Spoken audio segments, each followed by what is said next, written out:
how you guys doing tonight? Thanks for tuning in back to the Road Story Show here with Mike the Party Hog, a.k.a. Mike Braniff. That's me. Where's my little bug? Where's my little corner bug?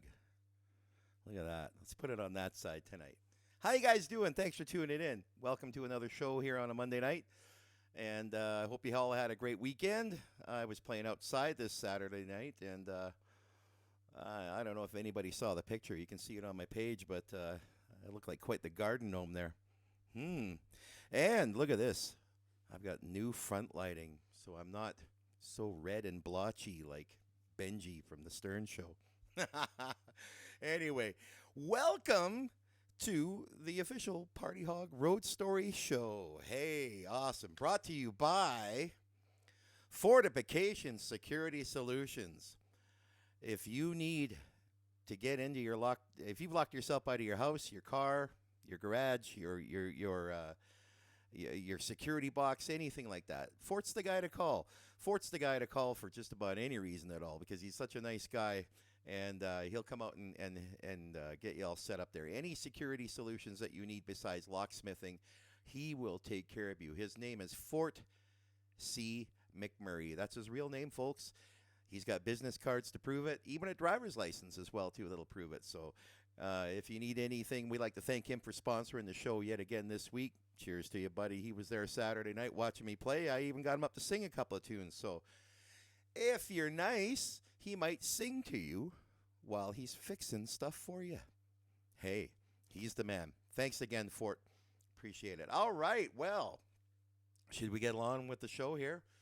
Now, we're going to try and keep things just a little bit tighter for time, because the last couple of shows have been going well past the allotted of time that that we planned on. So we're going to try and keep things a little bit tighter for you guys here tonight. And we don't have any hockey game conflicts or anything as well either. So, well, you know what? I guess we got to check things out. Check. Check. Check. Okay. Check. Everything seems to have checked out there. So, well, you know what? I like to start the show off with a couple of little things I've been doing here. I'm running a 10-week series right now of the 10 best gigs and the 10 worst gigs. Now, I've already done number 1 and number 2, so that would mean today is number 3, folks. Number 3 on my list of my 10 best gigs of all time. FERNIE and STARWOOD. That should be STARWOOD, British Columbia. Stupid spell check. Anyway, all right. Hey, thanks for tuning in, you guys. I see everybody tuning in here tonight. That's good. All right. Best gig, FERNIE, British Columbia. I was playing in a band called Hidden Image, and we were playing there for a full week. This is back in the days when we were making literally probably about $45, $50 a week playing, because we owed so much money to pay for the truck we had to go on the road with. Just eating nothing but soup and crackers. That's just it. You order a bowl of soup and put 10 packs of crackers in it, and you can make a hearty meal out of that. But what happened was we were playing at the FERNIE Green Motor Inn. I can't remember the name of the damn place, and I tried finding it on the internet, but it's gone, luckily. We were asked by Doug and the Slugs to be their opening act in the STARWOOD Arena at their gig probably about a half hour away from FERNIE. Now, we were just kids. I was still 17, I think, at the time. I wasn't even old enough to be playing in the bars. And but Doug and the Slugs needed an opening act, so they grabbed a local bar band, which happened to be us. And it turned out it was an opening set in a packed arena, about 1,000 people. It was nuts. And it was my very first opening gig, my very first arena gig, my very first 1,000-people crowd. It was amazing.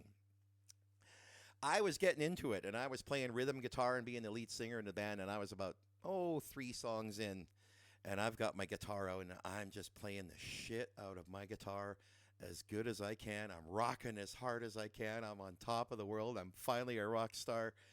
When I look over and I see Frank, Doug and the Slugs road manager, he's looking at me, and he's shaking his head, and I'm thinking, oh, man, he's watching me rock out. No. Frank walks on stage, walks over to my guitar amp, and goes, Doop. takes me off the standby switch. I just played 3 songs in front of 1,000 people on my rhythm guitar, and my guitar wasn't even on. My amp was off. I felt like a doofus, but I didn't care, man. We told the crowd to come see us after the show, after the Doug and the Slugs had finished up, and, well, we drove back to Fernie, got back to our regular gig, set up to play, and place was empty. Nobody there, of course. Well, about 11:30, about 500 people showed up at the bar.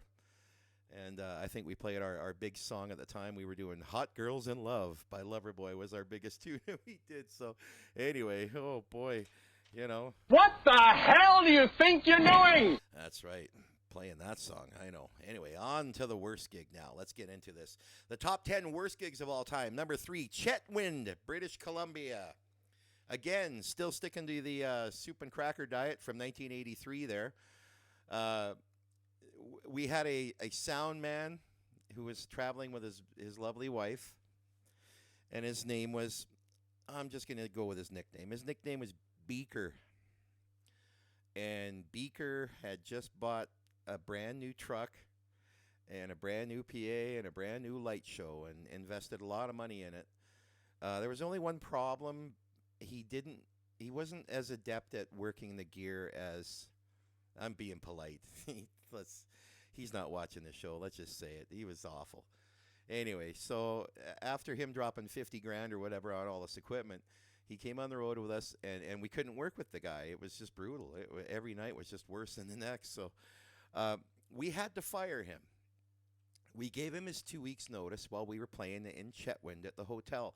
Now, this hotel was on the main strip of the highway, and at the end of the hotel was a Toronto Dominion Bank on the main floor. Well, the cabaret, the bar, was underneath the bank in the basement.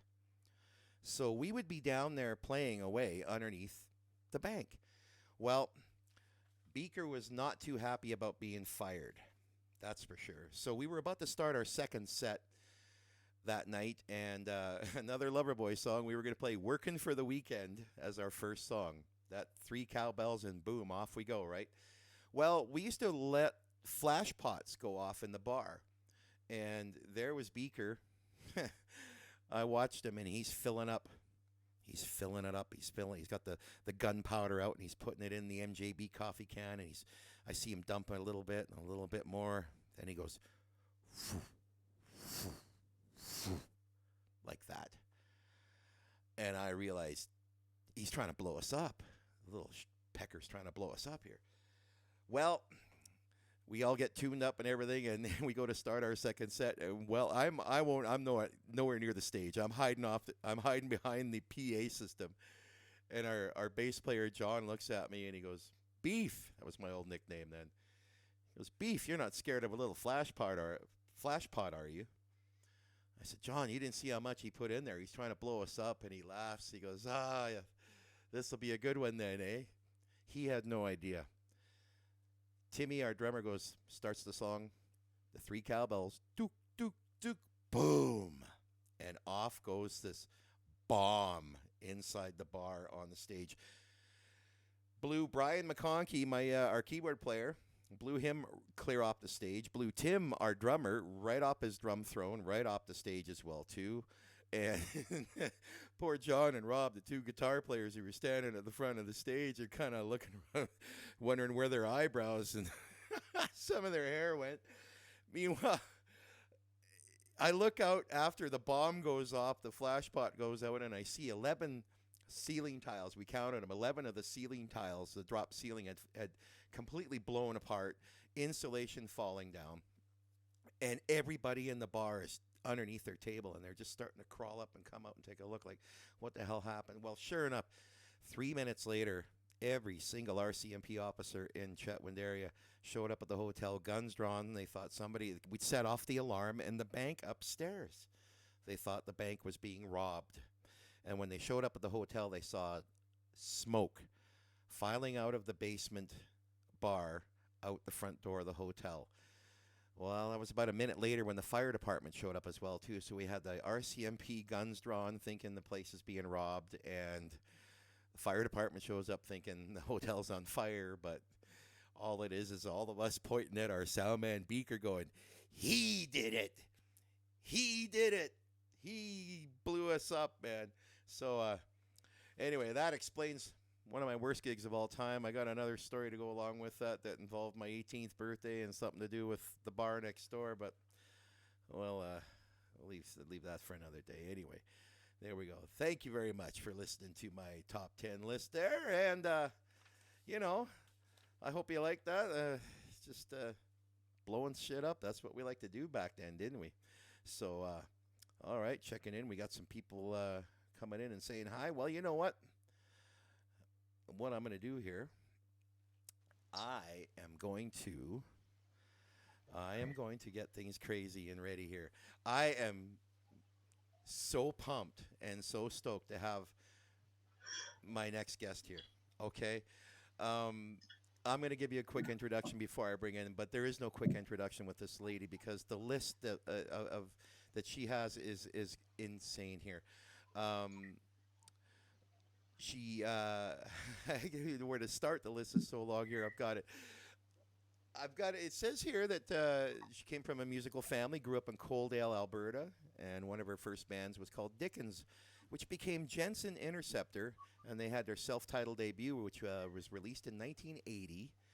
She's been a singer on Ian Tyson's national TV show Sun Country. She's worked in musical theater, performing in Israel, Egypt, Australia, Germany. She's done studio work, singing harmonies for other recording artists, as well as singing on multiple jingles and voice narration work. She spent years as the one and only Klondike Kate, the ambassador for Edmonton K-Days. She's been a solo artist as well. She's had 2 successful indie jazz albums, working with Canadian producer and orchestra legend, Mr. Tommy Banks, winning an ARIA Award for Best Jazz Album. She's also been a singer for legendary Edmonton's Kit Kat Club, one of the most fun bands I've ever seen live, and also was the executive director for the Alberta Music Industry Association and also with the Rock and Roll Society of Edmonton. And I could not be more happy and proud to introduce and to bring into you here into the show today the wonderful and lovely Ms. Kennedy Jenson. How are you tonight? I'm very well, Mike, and my goodness, thank you for that lovely intro. Wow. Everything's working. I got it. We don't have any issues tonight. Look at this. I even got your... No. Kennedy Jenson, I got musician, singer, and royalty. And I use the word royalty because I do consider you to be Edmonton musical royalty. I really do. It's a treat to have you here. How are you doing tonight? I'm really well. I'm having a great summer and just enjoying life these days. Keeping busy? Yes. Oh, yeah. Yeah, the day job I've got right now is yet another executive director job with a nonprofit organization called the Arts Touring Alliance of Alberta. And it's all around live performing and touring. And of course, because there's nothing going on there, we've been chatting across the country, my colleagues and I, trying to come up with relaunch strategies and, live streaming and then how to monetize live streaming for the artists and that kind of thing. So I've had no time off. That's good. That's got to be real helpful stuff because, I've had to, I lost all my gigs for the year. I've had to adapt. We're doing this Road Story show and me and my producer, Semenko Dave, do the basement shows now on Wednesday night. And I've been live streaming into bars on a private stream, so that way you can't see it online. You have to go to that bar to see it. So it's been a real reinventive time for the industry, hasn't it? Yeah. You can't see it online. I think it's called geofencing. Have you heard that term, geofencing? I think yeah. So. Yeah. So only certain people can see the stream. And that was. I do my stream out of the basement here for everyone to see, but it was a neat little system of this bar I work for up in Grand Prairie. They plug me in, and I'm on all 25 TVs in their bar. I'm coming through the house PA system as well, and they set up a Zoom laptop on the stage that faces the audience, so I can still see the audience, and they will walk up to the laptop and talk to me, and we're able to interact, and they ask me for requests, and it's worked out to be different. It's not the same as being in the room, but I also stay home. Yeah, well, you know what, and the interaction, like I'm really glad that the bar decided to get some sort of a Zoom thing so you could see the audience and they could talk to you because that's such a big part of why people go hear live music is to, interact, right? So Well, that's good. nice. I get to pick on, I do get to see a few people sitting up at the front, and I might recognize somebody and pick on them, tease them a little bit, or have a, yeah, it would be real difficult to do the show if you couldn't see who you're doing it for, and Yeah. that's got to be tough. Well, anyway, I want to get back to kind of start somewhere back a little further. I've got a little clip that I'd like to run that kind of that was recorded by Leslie McDonald on ITV News a few years back, and I've shortened it up a little bit, tightened it up just to kind of give you a little bit of highlights. But I would like to run this for our audience out there and show a couple of things that you've done, and I hope they're going to enjoy this. I know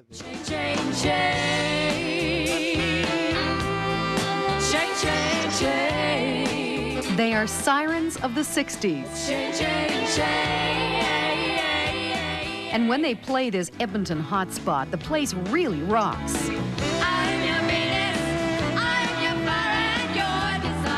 They are the Kit Kat Club, and their leader is well known in the city.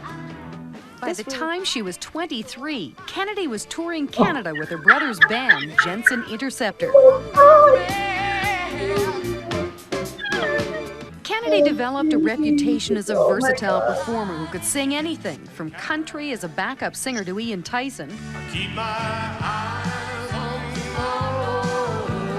I won't look behind. to taking... He was. Oh, yes, he was. Singing and performing is great therapy. I'll never stop. I envision myself at 65 still singing. 65. If I have any kind of a voice left.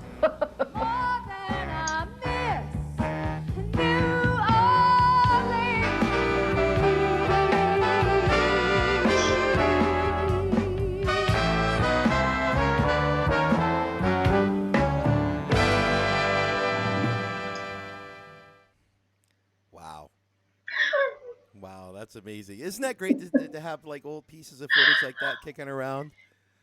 Well, it is. It really is. If for nothing else, to see all the hairdos that I've had over the last 30 years,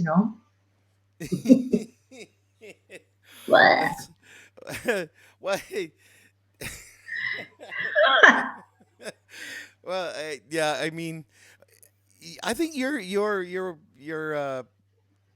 pictures from the past are probably a little less embarrassing than mine. I don't think I was wearing guy liner and spandex pants, right. that kind of thing, right? So, Well, anyway. I wore eyeliner and spandex pants too.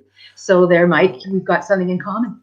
And let's get to that picture, shall we? Here, this is. I'm going to bring up a picture here for the audience. This is a picture of Jenson Interceptor, and this would be, I'm guessing, about 1979. Yeah, I think you're right. Awesome.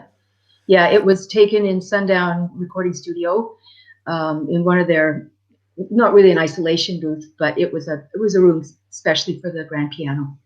Yeah.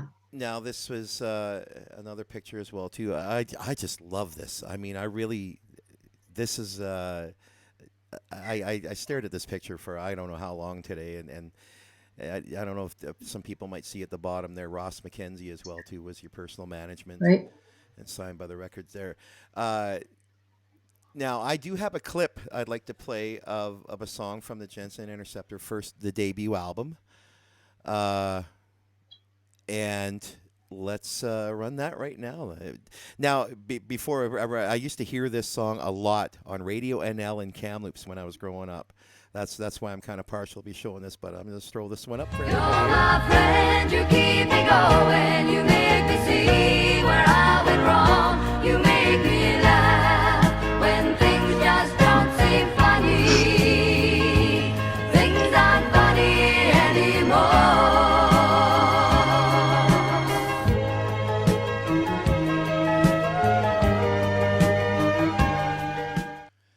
I must say, a very well-crafted pop record. Hey, you got it And signed. I've got an autographed copy Ah. right here, front and back. And yeah, that's either a Jordache commercial. That's, but I mean, iconic album cover. I honestly, I do recall seeing this in my Sam the Record Man about the time I was going in to buy my Harlequin records and that, and Prism, Armageddon, all those kind of records. So, yeah, we dug this out today. It was Wow. a little bit to get into there to find that, but you guys had quite the run in Canada. The old record company kind of stuff that happens, I guess. Oh yeah. Just, I mean, I think 5 years is maybe sort of an average length for a recording band in those days to try to stay together and to make a go of it. If you can last any longer than that, then you really have a shot, frankly. But it was just one thing or the other, that just happened. And did you guys toured across Canada? We sure did, more than once. Yeah. Wow. And we were in a van, and in those days you had to bring your own gear, like PA and lighting. And so the band was in a van, and our roadies were in the 3-ton truck with all the gear, and that's how we traveled. And that's where we're going to be getting to the road story soon, I'm guessing. Yeah. Yeah. Awesome. Now from there, I think we've stepped into the 80s a little bit as well. I mean, you did some other things. You did some musical theater. You were in a production of Hair, were you not? It was Jesus Christ Superstar. That's right. I'm sorry. Yeah. I should have known that. I knew it was one of those two, but yeah, okay. Yeah. How was that? Was that did you tour with that, or was that a local production, or? It was at the Mayfield Inn Dinner Theater, and it was like a full summer from, I think we opened in July and ended in the end of September. But I took time off work, and it was one of a fabulous experience. Learning how to sing and dance at the same time was not easy. But other than that, I just had so much fun with the cast and working with Alfie, Zabacosta, and everybody else. It was just truly, and it was one of probably my favorite musical anyway. So wow, it's great to be part of it. That's right. I do believe Alfie played the lead role, did he not? Yep. Am I right? That's right. Yeah. Yeah, okay. that's right. Now, you had a lot of fun on the Ian Tyson show as well there. Oh, yes. That was, I had a day job. I was doing the Sun Country show. I was doing jingles, and I had a weekend party band as well. So I was a little bit busy, but yeah, the Sun Country show for me ran 5 years, and I took Vicki Moss's place when she, just sort of wanted to tour or, hang out with Wayne all the time. So rather than stay home when he was always gone, right? That's right. So I was able to take her place. And again, that's the kind of experience that you just, we tape 2 shows a week. And the first year they were live. They were live in the television studio. So you really had to know your stuff. And Susan Gilmore, the other backup singer, and I had to, of course, memorize our lyrics, and we didn't have any cheat sheets in front of me at all. The boys got to read off charts, but we didn't, so because we were too busy step touching and big hair and like that. So, but yeah, Ian was wonderful to work with, frankly. We were just talking about this the other day. He was every bit a professional, and he was always on time, always knew his lyrics. It was good. It was a great experience. And you got to work with some amazing artists on that show as well, didn't you? Yeah, no question about that. Emmylou Harris, Townes Van Zandt. Oh my God, Maria Muldaur. You name it. Guy Clark, and it was a lot. Peter North did a lot of the booking, and he was wonderful in sourcing out folks. And a lot of the ones that wrote the hit song might not have recorded and made the hit song famous, but wrote the hit song, were who a lot of them were the ones that came up to the show. So, Wow. yeah. So I'm going to jump ahead a little bit. I do believe I have a picture here of Blackboard Jungle, and if I'm not mistaken, I might have been I might have had a bit of wobbly pops in me, but I seem to recall you guys playing at the Boiler, if I'm not mistaken. Yeah. Would that be possible? Oh, that would be possible. Yes. Many, many times. And that would be Mr. Mark Puffer there in the front there next to you, wouldn't it? Yeah, with the beautiful hair. Beautiful hair he's got. The long Prince Valiant hair. Yes, indeed. He's a fellow River Song guitar endorsee along with me as well too. So I wanted to just throw that out there. River Song Guitars and Kamloops, they're a great company. Now from there, this must have been a lot of fun. And again, I do briefly recall catching a short half a set of you guys playing at the Sidetrack Cafe, a legendary room here in Edmonton. Mm-hmm. Just a legendary room. But this must have been a really fun gig to do. Oh, it was, kind of like the highlight of my life, those 8 years that we were together. It was a lot of work. Don't get me wrong. We worked our asses off and trying to, again, sing and dance at the same time and smile all the time. And we were always learning new material. We were always getting new outfits. So it was a lot of work involved, but we had so much fun, and the hard work paid off because we got some, cream of the crop gigs. We were playing in the parks like Jasper and Banff quite a bit, and played Calgary and Edmonton quite a bit. I mean, we were very lucky in that way. And so, and of course the track, we got to do that about every 8 to 12 weeks. And that was, love to bring the house down. That's great. Yeah, I mean, the choreography on stage, just the professionalism, easy for me to say, professionalism of the show. I think I got it right there. It was, I mean, you guys were legends around the city with that. It was great, like the top corporate show band in the city. It was yeah. Well, and then we all miss the Sidetrack, don't we? Oh yes, badly. Yeah. The mere words cannot express how much we miss the track. We need a room like that again, don't we? Yeah, no question. Although, I do recall playing there as Party Hog on a Sunday one night and thinking to myself, I really shouldn't be here. I just really should. Oh, because I was kind of doing a lot of dirty song parody things at the time, and for me to be playing around the dinner hour was not a wise plan. Let's just put it that way. It was just like, it might be a little inappropriate, but still, I can say I played there. That's just, Yeah. Well, that must have been after, like, the Sunday night jams, and the Sunday nights at the track were epic, and they were amazing. I don't know if you were there when Gary Lloyd and Puffer and Casera Jackson used to do their thing. Jay Columbia and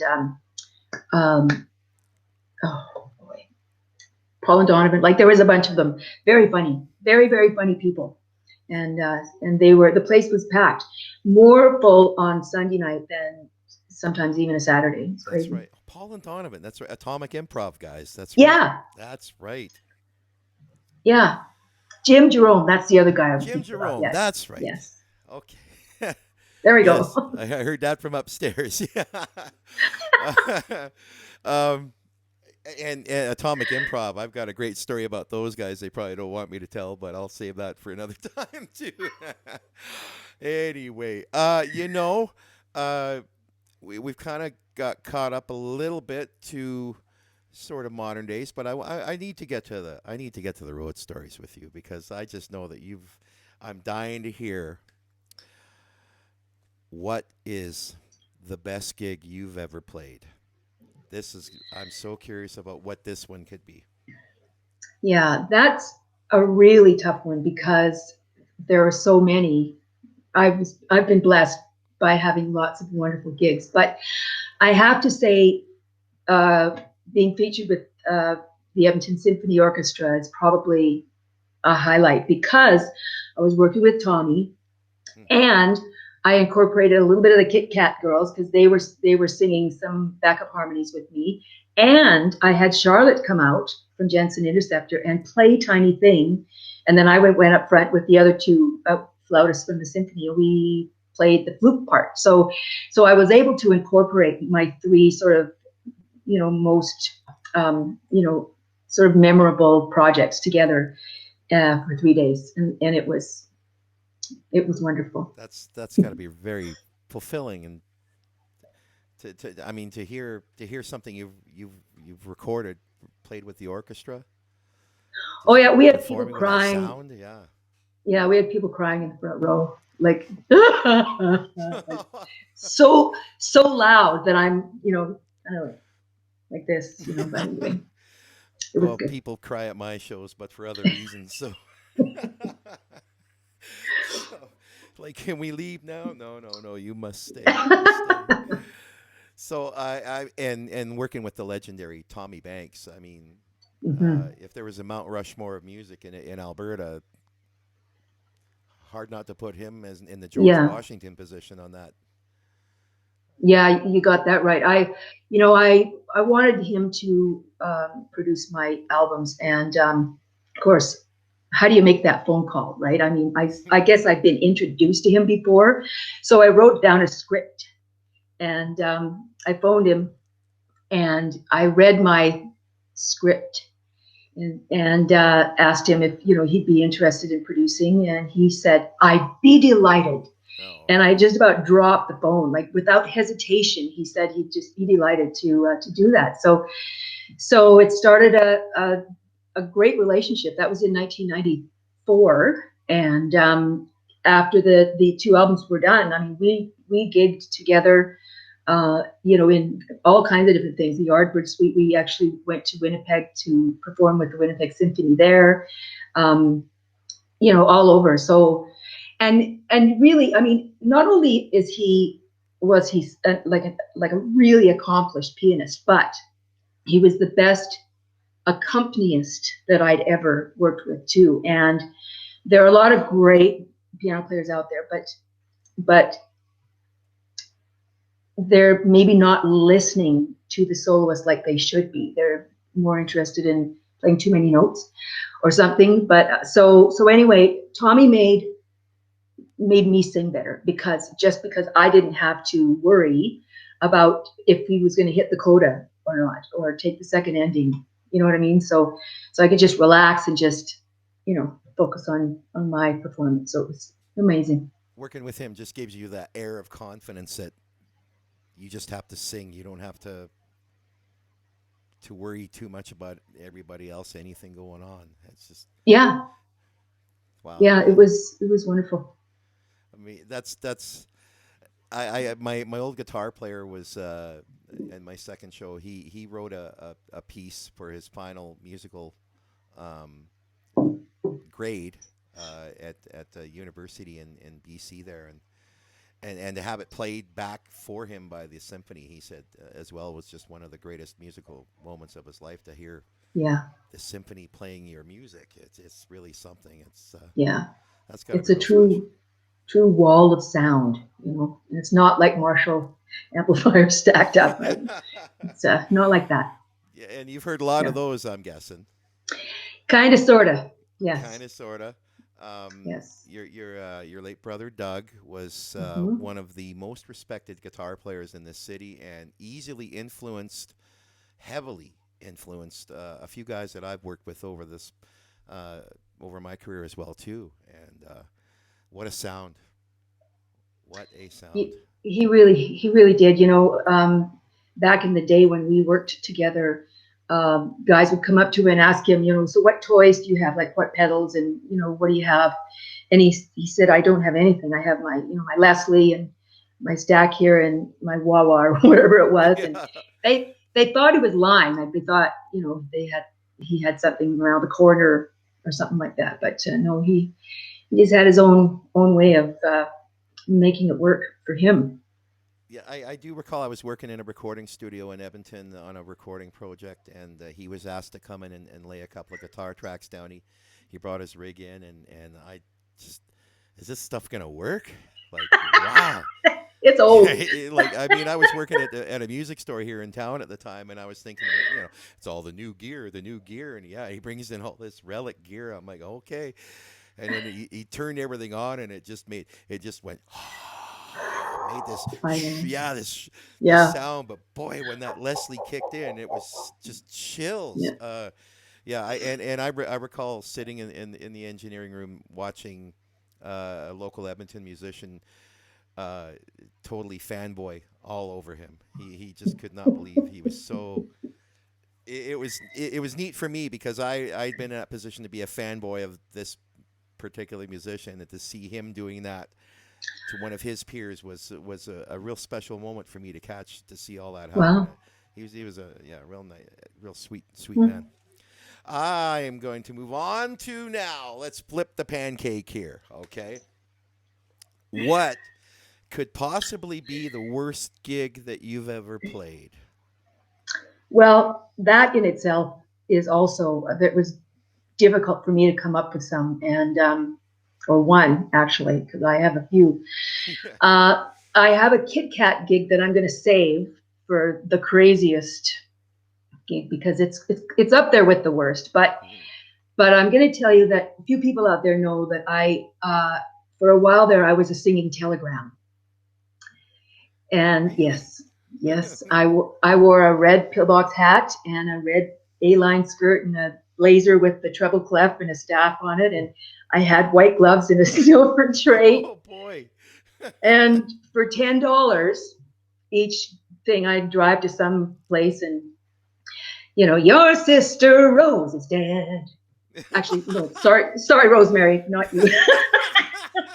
But there would be lyrics that would be, sort of like made up, and then I'd have to go deliver them to hopefully perfect strangers. Well, the worst gig I did was going out to the airport one time to sing for somebody that was coming in from who knows where, and a musician that I highly respected, came off that same plane and saw me, what are you doing? Like, this is after Sun Country or during Sun Country or whatever. And, Jenson Interceptor, RCA recording artist, singing telegram, so I was just mortified. I was absolutely mortified. And so for me, that was the worst gig. I mean, however, there's other ones that are bad, but because I was by myself, I think, it's just like, oh.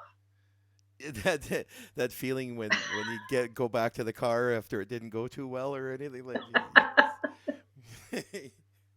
Yeah, it's just like my boyfriend said to me one time, Kennedy, I'll pay you $10 to stay home. So but on Valentine's Day I made $60 before I got to work, so that's pretty good because I went to 6 different places before 10 o'clock in the morning. See? Well, that's pretty good. And spreading the message of love, I'm assuming. Yes. Yes, of course. There were no breakup messages for Valentine's Day, were there? No.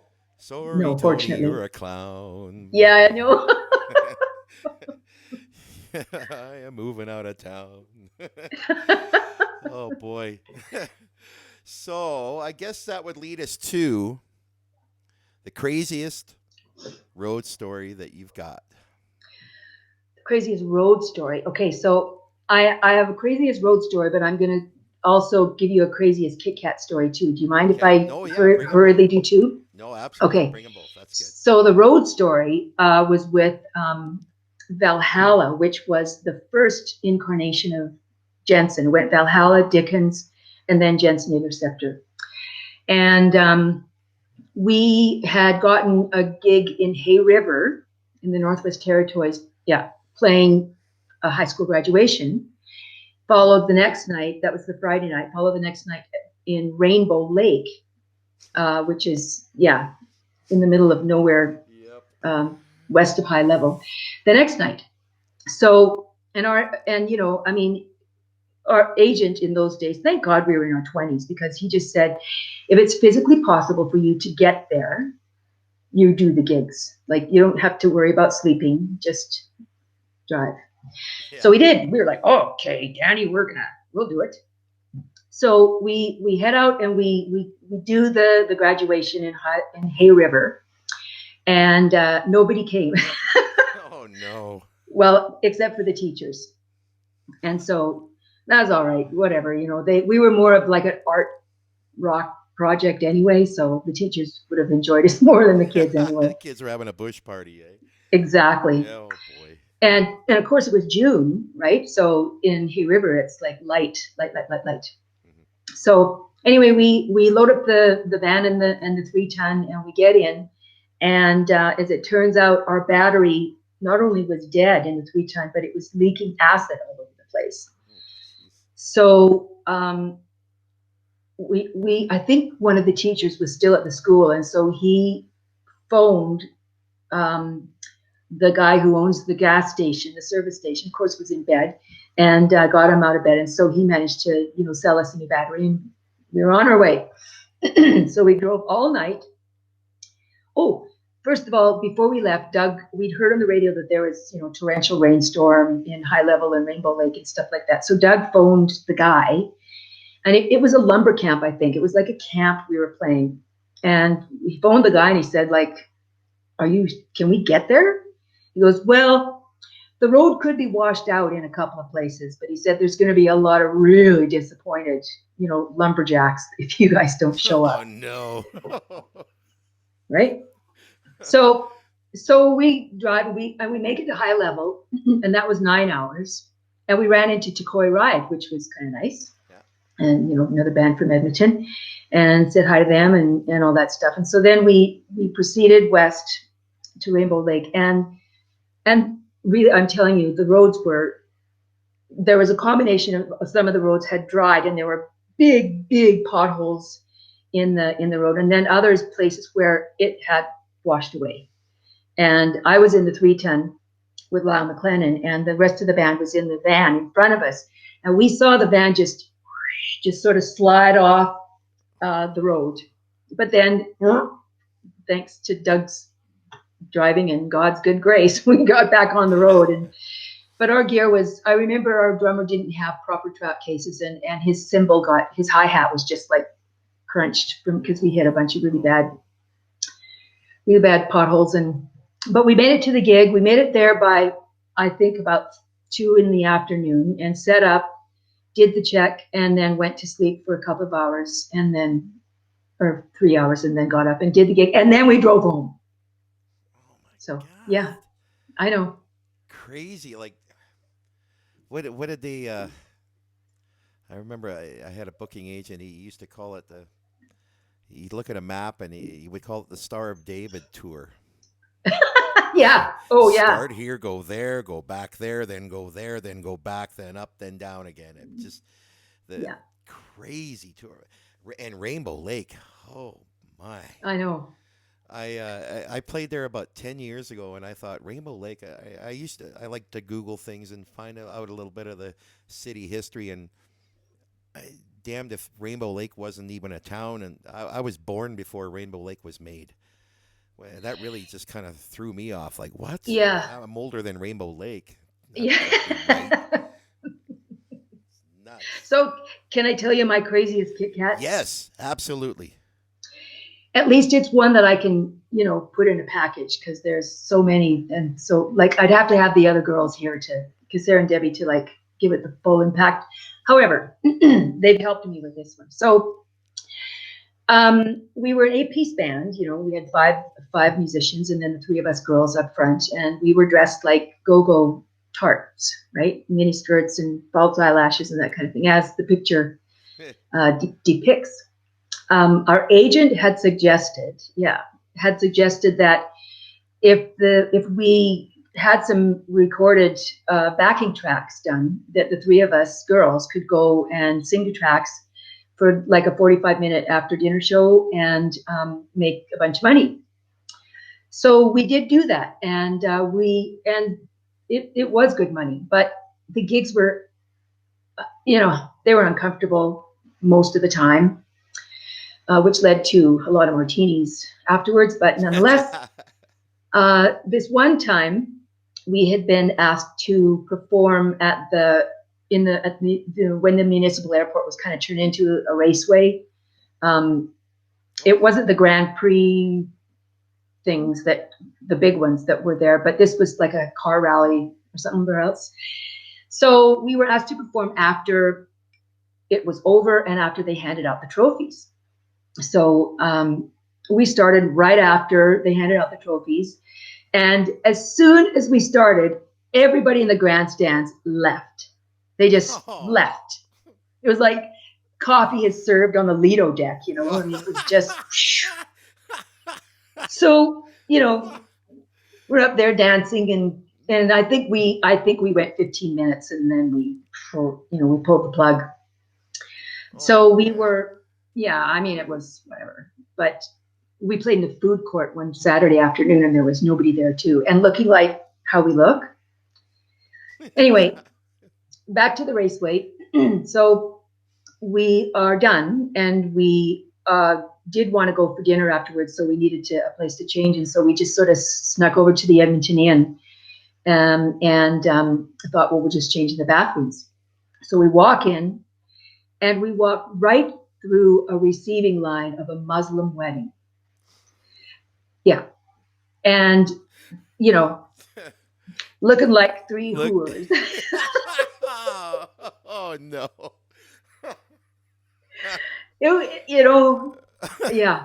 it was just like walk faster. So yeah, it was awful. Anyway, we get in the bathroom and we change, and we leave. But it turns out Debbie forgot her costume, her dress, and we went back about 2 hours later after we had dinner, and it was gone. So I don't know which one of the people in the wedding decided to, take a hooer's dress, but they did. You take this for later. Oh no. Yeah, oh, so no. that was bad. Oh boy, it just must have been so much fun playing with 9-piece band, 9-piece band. 8-piece, yeah. 8-piece. That's just again having such a full sound on stage. It's got the tingling, you know. Yeah, that it was. You get. Yeah, it was great. Well, we had, Dave Babcock was on saxophone, Greg Smith was on guitar, Gary Space Cat Myers was on bass, and Greg Ferguson was on drums, and then Torben Holm Peterson on piano. And I have to tell you, I mean, it was a large band, and to try to get started in the corporate party market, I mean, we certainly weren't. We had to accept some low-paying gigs because that's just the way it is. You can't start at the top, right? Right. And so it took a while. It took a while to build things up. It took about a year and a half. But yeah, it was all worth it. It was great. And then once the ball starts rolling, though, it picks up pretty good steam, and word of mouth, reputation, all of that pays dividends back, obviously. Yes. We played at the Banff Springs Hotel for New Year's Eve, 1999 to 2000. Oh, and of course, yeah, it was very cool.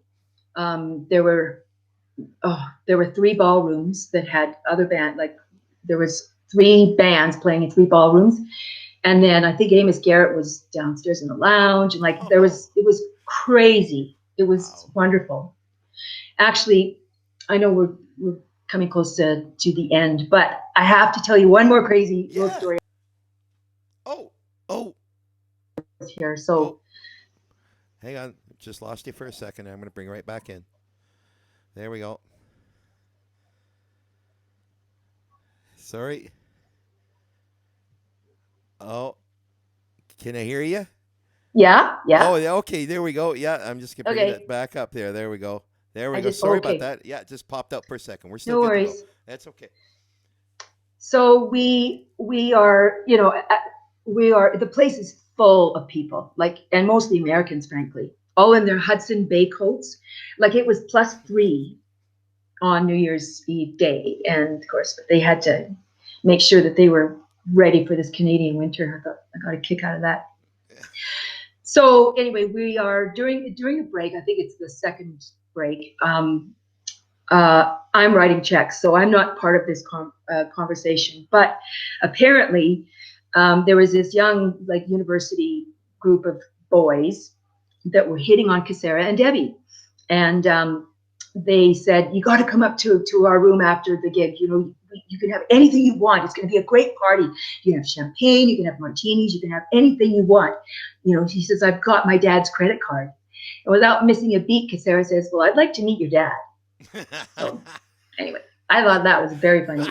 And of course, the look on the boy's face was, they were a bit deflated. Yeah, I'll say. So. Oh boy. I'm trying to wrap my head around a gig at the Banff Springs Hotel. I mean, I'm sorry. That's quite the feather in the cap for sure. I mean, boy, that's yeah. Yeah, well, I didn't even get further than the parking lot at that place. That was it, that was, you can walk around outside. No, you can't come in. Okay, you're good. But because it was an out-of-town gig, and it was 1999, and there was some scare about, well, what if the ATM machines don't work, or what if the gas, what if computers shut down, or whatever.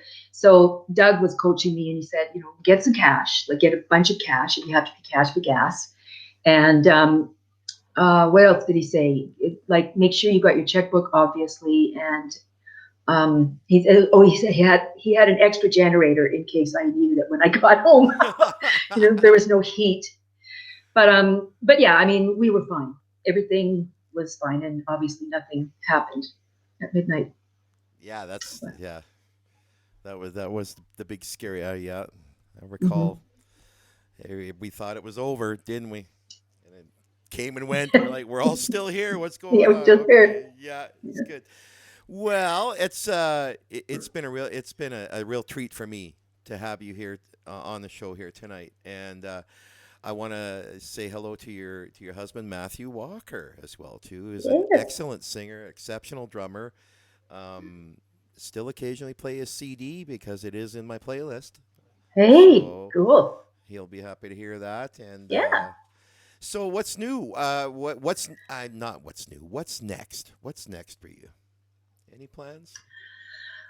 I don't really. I mean, as far as singing goes, Debbie and Casera and I really, really like to sing together. And since we've left the Kit Kat Club, we have done the odd house party or fundraiser or something like that.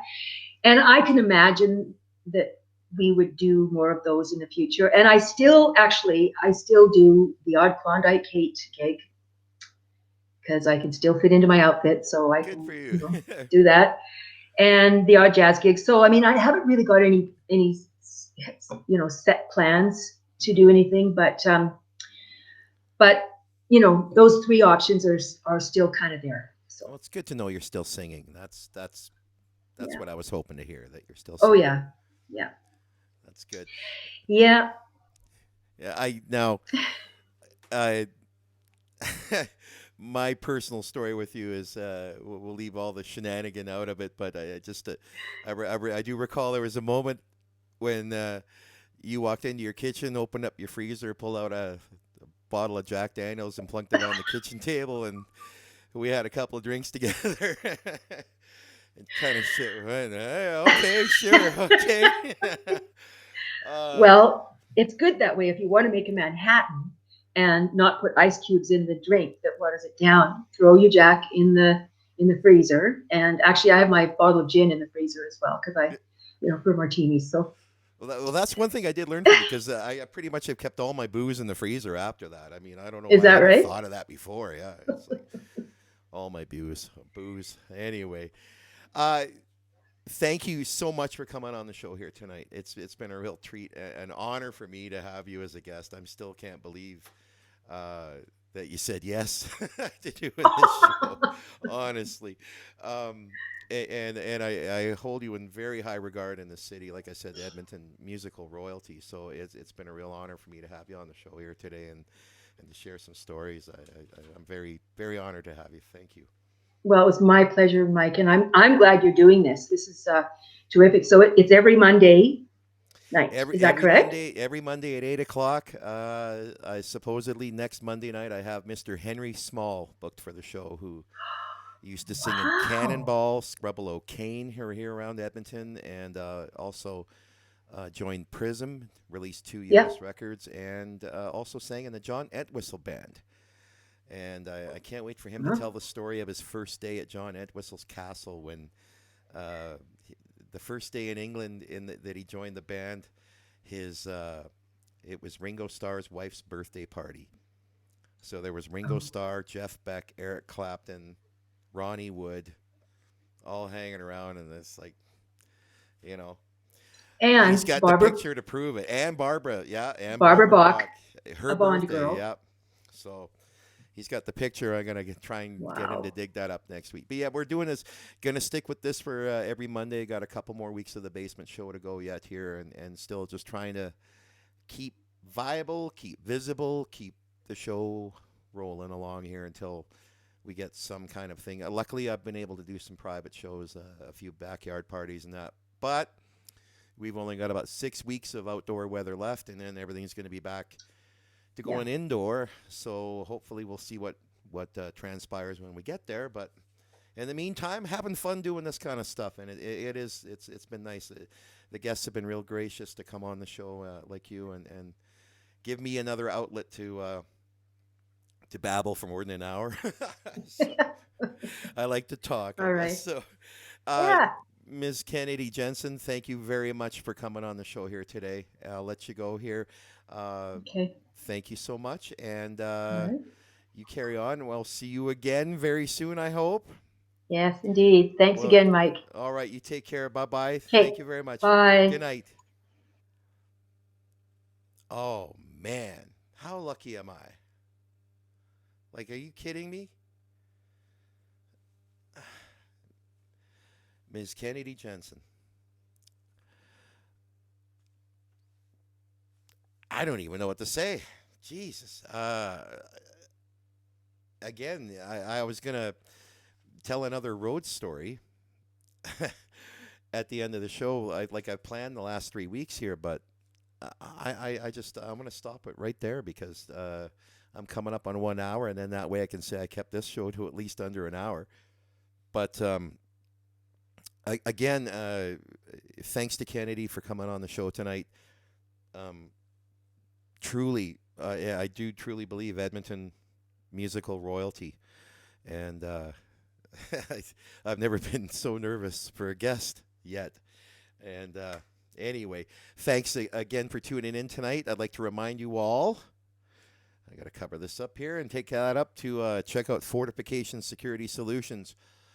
Mr. Fort McMurray, he is your locksmith guy, and he's a sponsor of this show, and I thank him dearly for doing that and for taking care of you guys, the customers out there. So if you got any security needs, please give Fort a call. Look him up online, Fortification Security Solutions. Look him up on Facebook and on Google and his website as well, too.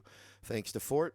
And thanks to you guys. Next Monday night, looking to have Mr. Henry Small. I should probably call him and remind him, Henry, hey, Hank, we're doing the show still?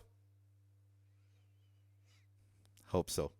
Anyway, that'll be next Monday. And this Wednesday, the Basement Show returns, 8 p.m. That little Semenko Dave, I don't know what he's up to now, man, but we had quite the Donnybrook in the last show, so we'll see how it goes. So thanks again for tuning in tonight, everybody, and you guys have a great week. We'll see you next week on the Party Hog Road Story Show. Are you ready? Good night, everybody. Thanks again for tuning in. Peace and love.